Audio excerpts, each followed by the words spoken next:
Els treballadors van anar al pantano a obrir les comportes i quan les màquines estaven plenes d'aigua no van poder. I Enrique va anar en la barca a treure a Bienvenida i a l'home. Això és quan va arribar la tamborina al poble i l'aigua arribava quasi dalt de les teulades. La veu de Glòria ha canviat des de la tardor de 1982, però en la seva memòria, com en la de la resta de veïns de Sumacàrcer, continua el record d'uns dies tenyits de fang i desolació. Tinc records molt nítids, no sé, era com un abans i un després. Va canviar tot, veies a la gent. Durant el matí del 20 d'octubre, la pluja va portar el riu dins del poble. L'aigua negà alguns carrers i s'emportà el pont. A les 6 de la vesprada semblava que tot havia passat. La dona em va renyir perquè tot el dia sense anar a casa i tal, i més qual. Llavors em diu, faig un cafè, sí. Va fer el cafè, enxufarem el transistor, perquè no hi havia llum. I la primera notícia que diu, no s'acaben de comunicar la presa de Tolosa. En aquest moment jo em vaig fent manar, vaig arrere a córrer.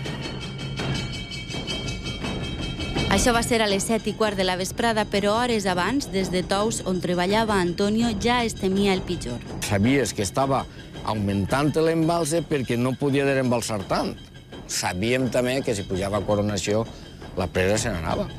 I quan ja se va derrumbar, que va pegar l'última esclafit, això és impressionant, això com un terremoto. És unes hores que te fan perdre la noció del temps. No tens ganes de menjar, no tens ganes de beure, no tens ganes de res. De les 450 cases, només se'n van salvar 90. L'aigua va pujar fins als 8 metres. Però estava tot amuntonat. Això era de por. Això pensa que només que t'han recordat, Els veïns van fugir cap a la serra buscant refugi i enmig de la nit van trobar la llum del poble de Navarrés. I al moment ens vegem uns senyors vestits en impermeables de groc, en llanternes, avisant-nos, pueblo de Sumacàrcer, seguir adelante, venir, que las puertas de las casas de Navarrés están abiertas. Tu no coneixes quines persones vas a clavar en ta casa i que de repente diguen queda't així el temps que vulguis, menja del meu menjar i no te va faltar mai de res, això és una cosa molt gran. Això no es pot oblidar-se ja mai. Jo sé que no arribarà a passar 50 anys, no puc contar-ho jo. Però això no es pot oblidar mai. 30 anys després encara està ahí.